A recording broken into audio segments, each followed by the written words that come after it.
자비교회 찬송집 52장입니다. 시편 19편으로 찬송을 드립시다.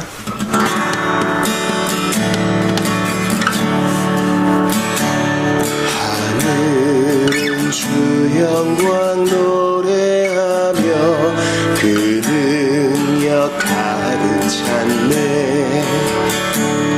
별들이 말없이 운행함을 우리가 바라보네. 말없이 소리도 없이 저들은 선포하네. 천지의 창조주 하나님, 그 영광 풍성하다.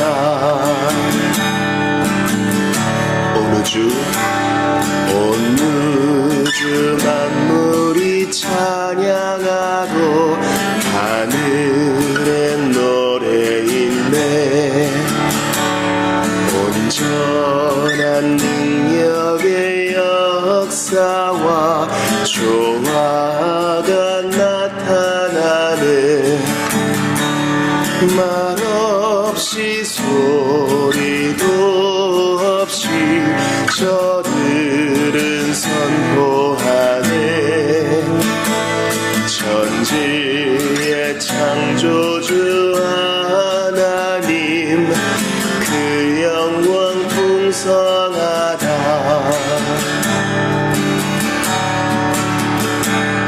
이 땅에 주님의 백성들은 주 영상 닮았네. 주 찬양하는 우리들 영원까지 하네.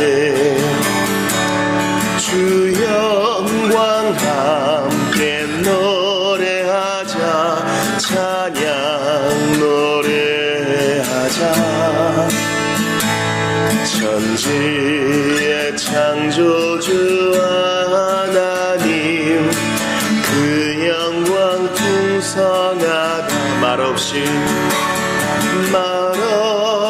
소리도 없이 저들은 선포하네. 천지의 창조주 하나님, 그 영광 풍성하다.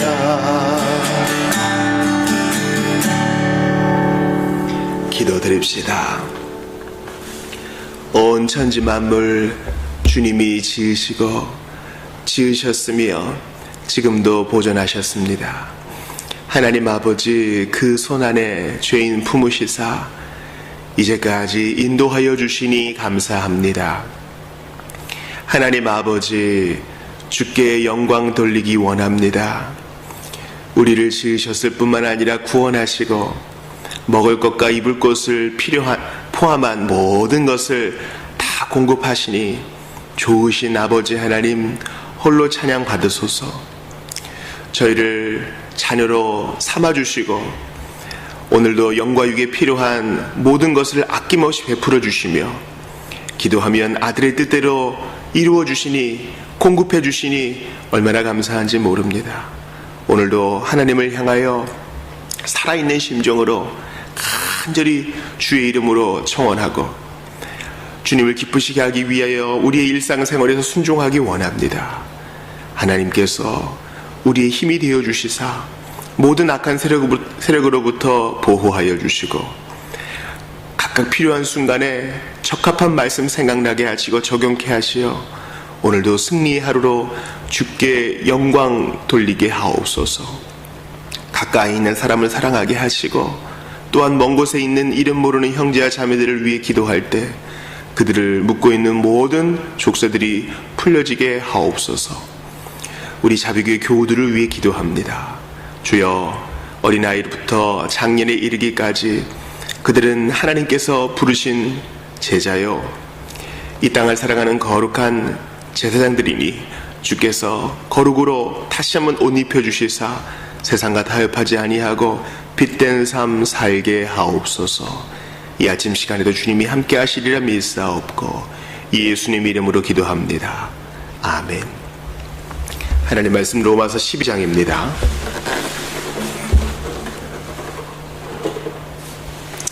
로마서 12장 1, 2절을 보겠습니다. 로마서 12장 1절과 2절을 봅니다. 로마서 12장 1, 2절의 이제 마지막 시간입니다. 네 번째 시간입니다. 그러므로 형제들아, 내가 하나님의 모든 자비하심으로 너희를 권하노니 너희 몸을 하나님이 기뻐하시는 거룩한 산 제물로 드리라. 이는 너희가 드릴 영적 예배니라. 너희는 이 세대를 본받지 말고 오직 마음을 새롭게 함으로 변화를 받아 하나님의 선하시고 기뻐하시고 온전하신 뜻이 무엇인지 분별하도록 하라. 아멘. 우리는 어제 로마서 12장 1, 2절의 세 번째 시간을 가졌습니다. 우리가 본받지 말아야 할 세대의 특징을 살펴보았죠. 물질 만능주의의 세대요, 세속 하나님이 아닌 세상의 것들과 쾌락을 추구하는 세대요, 인본주의 무엇입니까? 하나님이 아닌 사람을 신의 자리에 올리는 자리요, 상대주의, 절대적인 진리란 없다, 그때그때 바뀌는 것뿐이다. 그렇게 주장하는 세대에서 우리는 아니다, 성경을 들이밀고 아니다, 성령 하나님과 함께하며 세대와 타협하지 않는 것입니다. 우리는 오늘 로마서 12장부터 시작되는 로마서 마지막 부분의 서론, 이제 마지막 시간을 갖게 됩니다. 너희는 이 세대를 본받지 말고 오직 마음을 새롭게 함으로 변화를 받아라. 바울은 우리에게 권면하고 있습니다. 그가 권면하고 있는 성도들은 어디에 살고 있습니까? 바로 쾌락과 행복과 이익을 추구하는 것이 인생의 목적 전부이다 라고 얘기하는 험한 세상 속에 살고 있습니다. 저 역시 큰 걱정을 합니다. 과연 성도의 자녀 교육이 잘 되고 있는 것인가? 왜냐하면 자녀들의 경우만 해도 대다수의 시간을 집 바깥에서 학교이든 학원이든 보냅니다. 우리 장년들도 마찬가지죠. 특별히 일하는 가장들은 많은 시간을 바깥에서 보냅니다. 일터에서요. 우리 전업주부도 마찬가지예요. 왜냐하면 하루 종일 집에 있다고 하면 해도 그 일이란 것이 헤아릴 수 없거든요. 그러므로 작심을 하고 신앙교육하지 않으면 내가 성도라고 하면서도 정말 하나님 말씀 한 절 보기 어려운 세상이 바로 오늘날이라고 할 수 있습니다. 그래서 냉장고에 암송 구절을 딱 붙여놓고요, 오며 가며 읽어야 되고, 식탁머리에서도 간절히 기도해야 되고요, 어떻게든 짬을 내서 가족들과 함께 말씀을 공유해야 합니다. 그렇게 해야 이 세대를 본받지 않을 수 있는 것입니다. 에베소서 2장 10절에서는요, 바로 이런 생활을 해야 하는 우리 자신의 정체성을 말해줍니다. 우리는 그가 만드신 바라 그리스도 예수 안에서 선한 일을 위하여 지으심을 받은 자니 이 일은 하나님이 전에 예비하사 우리로 그 가운데서 행하게 하려 하심이라. 자, 바울은 에베소서에서 우리가 지음받은 목적이 있다 그래요. 바로 예수 안에서 선한 일을 하는 것이라 그래요. 그 선한 일이 오늘 본문에 나와 있습니다. 로마서 12장 2절을 다시 볼까요? 너희는 이 세대를 본받지 말고 오직 마음을 새롭게 함으로 변화를 받아 하나님의 선하시고 기뻐하시고 온전하신 뜻이 무엇인지 분별하도록 하라. 아, 그렇군요. 먼저 마음을 새롭게 함으로, 이게 전부가 아니에요. 하나님의 뜻을 잘 분별해야 실천할 거 아니에요. 우리는 선한 일을 위하여 지음받았다 할 때, 야, 선한 일이 무언가? 그냥 착한 일을 말하는가? 그렇게 애매모호하게 생각할 수 있어요. 그런데 그 선한 일을 위한 선한 뜻은요, 우리가 매일매일 분별해야 되는 것이에요. 그러니까 로마서 12장 2절과 에베소 2장 10절은 같은 거예요. 예수 안에서 선한 일을 하는 것이 우리가 지음받은 목적인데 그것은 잘 분별해야 되는 겁니다. 예를 들어서 하나님의 그 주권적인 영원한 감추어진 뜻이 있어요. 그건 우리가 알 수 없고 또 알 필요도 없습니다. 두 번째, 성경에 명백하게 기록된 도덕법이 있지요. 하나님을 사랑해라, 십계명이 있고요. 너희는 거룩해라, 하나님의 뜻은 이것이니 너희는 거룩해라. 또 항상 기뻐하라, 쉬지 말고 기도하라, 범사에 감사하라. 이것이 그리스도 예수 안에서 너희를 향한 하나님의 뜻이니라. 이렇게 명백한 뜻이 있지요. 하지만 우리가 분별해야 될 하나님의 뜻은 이것만이 아닙니다. 그러니까 감추어진 주권적 뜻은 우리가 분별할 수 없고요. 또 명백한 도덕법은 정말 지성을 사용하고 경건한 마음으로 하나님을 의지하는 마음으로 잘 이렇게 적용을 시켜야 되죠. 잘 매칭을 시켜야 돼요. 이 상황에 어떤 말씀이 과연 적용될 수 있는가. 또 하나, 이 말씀을 적용하는 구체적 삶의 지침에 있어서도 우리는 분별해야 됩니다. 예를 들어서 내가 어떤 길을 선택해야 할까? 과연 내가 이 사람과 만나는 것이 하나님 기뻐하시는 뜻인가? 이렇게 깊이 생각하고 기도하며 범사에 하나님의 뜻을 구해야 하는 것입니다. 그래야 그리스도 안에서 선한 일을 할 수 있어요.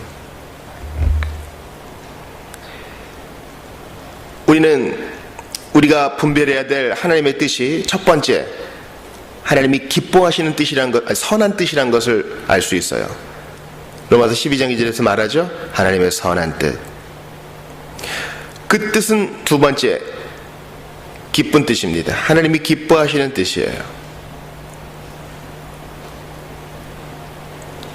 세 번째, 그 뜻은 온전한 뜻입니다. 예수님께서 온전하신 인간이 되시고 온전하신 하나님으로서 이 땅을 사셨던 것처럼 우리를 향한 하나님의 뜻은 온전합니다. 부족한 것이 없어요. 그래서 우리를 온전히 행복하게 할 수 있습니다. 그렇다면 이 선하고 기쁘고 온전하신 뜻이 분명히 있을진데 그것을 잘 분별하는 것이 우리의 정말 귀한 사역 중에 하나예요. 우리는요, 지나치게 행동주의로 치달을 위험이 있어요. 행동하는 것은 귀한 일이에요. 하지만 그것을 차분히 앉아서 잘 정리하고 분별하는 것도 못지않게 중요한 일입니다. 노동이라는 것은요, 모든 것을 다 포함하는 것이에요. 깊이 있게 생각하고 정리하는 것도 노동이요, 이제 분명해진 뜻을 향해 인내하고 땀 흘리는 것도 노동입니다. 그러므로 사랑하는 성도 여러분, 절대 게으르지 마십시오. 하나님의 뜻을 열심히 분별해서 땀 흘려 실천해야지요. 어떻게 게으를 틈이 있습니까? 이 세대를 본받지 않는 것은요, 바로 게으르지 않고 열심을 다해 주의 뜻을 분별하는 것이에요. 지성을 다하여. 그런데 오늘 이 로마서 마지막 부분의 서론, 즉 로마서 12장 1, 2절을 마지막으로 다루면서 저는 이 뜻을 하나님께서는 우리가 시련과 인내 가운데 버티어가며 발견하게 하셨다는 것, 많은 경우 그렇게 하셨다는 것을 말씀드리고 싶어요. 어떤 뜻은요, 우리가 정말 몰라요. 하나님께서 내 인생에 대한 뜻이 무엇일까? 그거 자체를 추구하면 여러분 절대 몰라요. 어떤 직장을 선택하거나 어떤 사람과 만나서 협력하거나 어떤 일을 벌이거나 누군가를 도울 때 말이죠. 돈을 사용하는 것도 그렇고 선교를 결정하는 것도 그렇고 우리의 삶은 하나님의 뜻을 분별해야 될 것들로 가득 차 있어요. 그런데 주님은 대부분의 경우 우리를 시련 가운데 지나게 하시면서 그 뜻을 깨닫게 하셔요. 여러분, 예수님께서 친히 일의 모범이 되셨잖아요. 히브리서 5장을 들어보세요. 그는 육체에 계실 때에 자기를 죽음에서 능히 구원하실 이에게 심한 통곡과 눈물과 간구와 소원을 올렸고 그의 경건하심으로 말미암아 들으심을 얻었느니라. 예수님께서 이 땅에 우리와 같은 몸을 지니고 사실 때 하나님의 뜻을 어떻게 분별하셨어요? 간절한 통곡, 눈물, 간구, 소원, 그렇게 해서 응답을 받았대요. 그러니까 예수님이라고 자동적으로 하나님의 뜻을 척척 수납한 게 아니에요. 그분이 친히 우리의 본보기가 되셔서 이 시련과 고통의 과정을 거쳐내시어 하나님의 뜻을 분별해내신 겁니다. 자동적이고 기계적인 것이 아니에요. 계속 들어보세요. 그가 아들이시면서도 받으신 고난으로 순종함을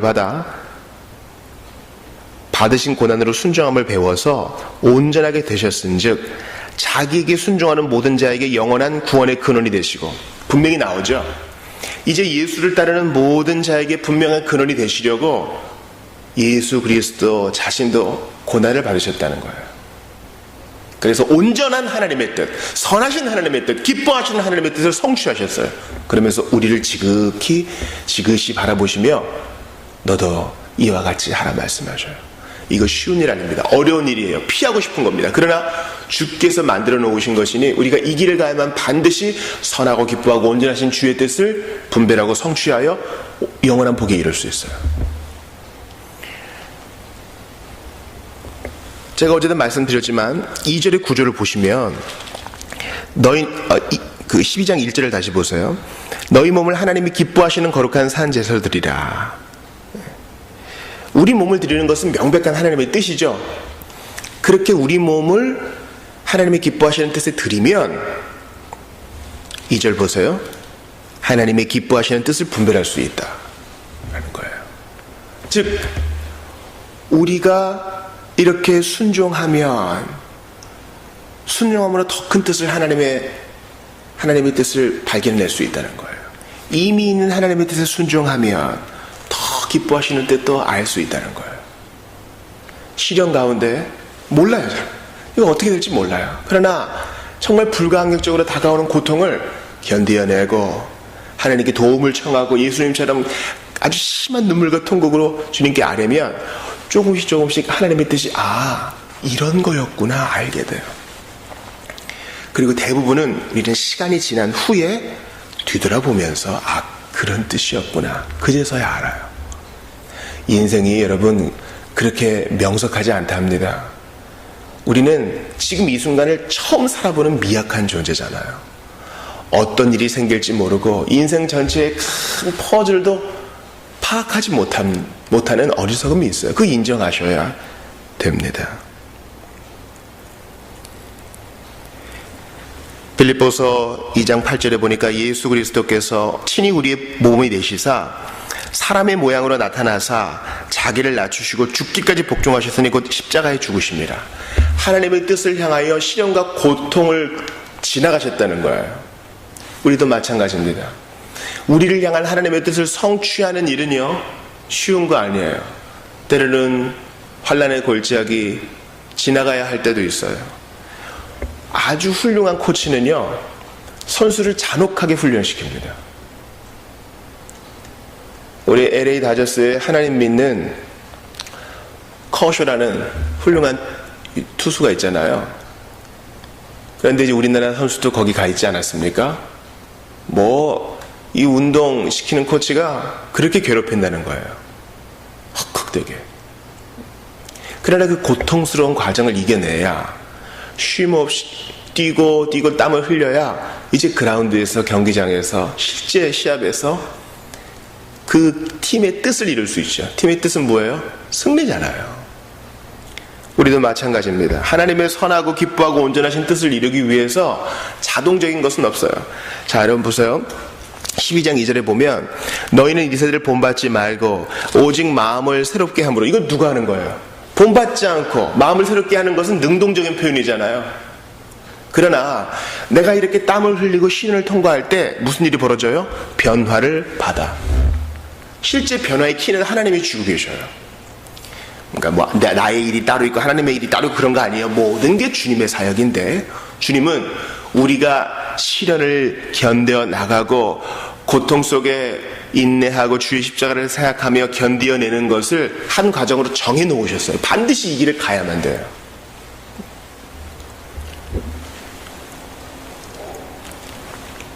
아이들에게 공부를 가르칠 때 한동안 공부를 쉰 학생이 있다고 생각해 봐요.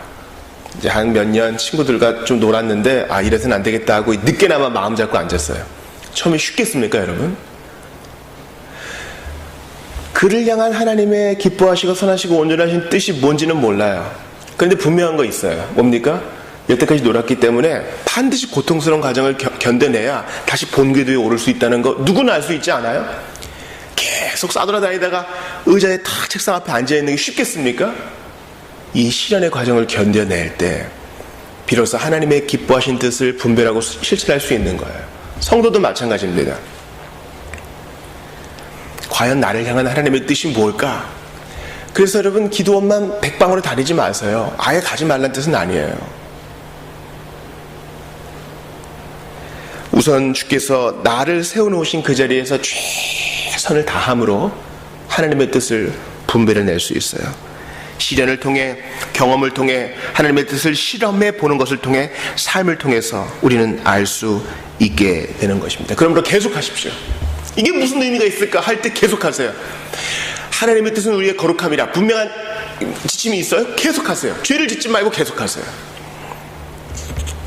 믿음으로 믿음에 이르고 은혜 위에 은혜가 더해지는 것처럼 하나님의 이미 알고 있는 뜻 위에 순종하고 견디어 나갈 때 더 큰 뜻을 알게 되고 조금씩 주님이 문을 열어주실 것입니다. 기억하세요. 예수님이 심한 통곡과 눈물로 우리 앞서 가셨습니다. 너도 이 길을 가거라. 그러나 누구도 예수님만큼 고난을 겪진 않을 거예요. 어제 이사야 57장 공부하는데 얼마나 눈물이 날려 하는지요. 주님이 패역한 남유다 백성들을 치리하실 때 그들을 힘껏 때리지 않으시고 적당하게 그 징계를 거두시는 것은 그들이 피곤할까? 그들을 배려하셨다는 거예요. 마찬가지입니다. 주님은 시련과 고통 속에서 하나님의 뜻을 분별하고 실천하기 위해 어둥버둥대는 우리를 그냥 내버려두지 않아요. 이거 저거 불쌍해서 어떡해. 저거 힘들면 어떡해. 여러분, 어린 자녀들이 잠깐 1박이라도 어디 갔다 오면 걱정이 되는 게 부모 마음 아니에요? 어디 청소년 수련관이라도 가가지고 힘든 뭔가를 하고, 그죠? 아이고, 힘들어서 어떡해. 그게 부모 마음이에요. 자녀를 군대 보낸 부모들 계시죠? 아이고, 힘들어서 어떻게 내가 대신해 줄 수도 없고, 얼마나 몸이 힘들까, 얼마나 외로울까. 부모는 밤낮 그 걱정이잖아요. 하나님도 우리를 보실 때 그래요. 그래, 얼마나 힘들겠는가. 그러나 저 어려움을 통해 내가 반드시 기쁜 뜻을 보여주리라, 실천케 하리라. 마다들 예수의 뒤를 따르는 모든 성도들 내가 복을 주리라. 주님이 지금 우리를 불쌍히 보고 계셔요. 그러므로 힘을 내십시오. 이미 알고 있는 하나님의 뜻에 순종하세요. 항상 기뻐하고 쉬지 말고 기도하고 범사에 감사하며 거룩을 추구하세요. 10가지 언약의 말씀을 따르고 순종하세요. 하나님이 조금씩 보여주실 것입니다. 순종함으로 뜻을 알 수 있어요. 절대로 책상머리에 앉아서 파악하는 것이 아니에요. 우리는 명백히 분석하고 철저하게 고통 속에 이 뜻을 분별해내야 됩니다. 부디 이 길에서 이탈하지 마시고 앞서가신 예수님 바라보면서 적당한 때에 우리를 돌보시고 우리를 피곤하지 않게 건지시는 주님 바라보면서 이 믿음의 길을 잘 가실 수 있기를 바랍니다. 기도합시다. 하나님 아버지의 쾌락을 추구하는 세상 속에서 이 세대를 본받지 않는 것 쉽지 않은 일입니다. 주님이 힘을 주시옵소서. 하나님의 뜻을 단번에 다 알지 못하고 알 수도 없는 연약한 인생입니다. 불쌍히 여겨 주옵소서. 하나님 아버지, 오늘도 시련 속에 인내하며 주의 뜻을 더 잘 분별하기 원합니다. 은혜를 더하여 주시고 무지한 저희를 깨워 주시옵소서. 하나님 아버지, 고통 속에 한숨 짓는 모든 자들이 그저 낭망하여 자리에만 앉아 있지 말고 명백한 하나님의 뜻을 분별하고 실천하게 하여 주시옵소서. 예수님도 수고의 길, 눈물의 길을 가셨으니 우리도 갈 것이라 하셨습니다. 그러나 주님이 도우시니 적당한 때에 건지시고 합당한 때에 힘을 주시사 모든 것 이겨내고 주께 영광 돌리게 될 줄 압니다. 포기하고 싶은 성도들 붙들어 주시옵소서. 예수 그리스도의 십자가와 빈 무덤을 생각하며 오늘도 힘을 내게 하여 주옵소서. 오늘도 개인 기도할 때에 주께서 동석하시사 큰 위로로 함께 하실 줄을 믿고 예수님 이름으로 기도합니다. 아멘. 개인 기도하시고 돌아가시기 바랍니다.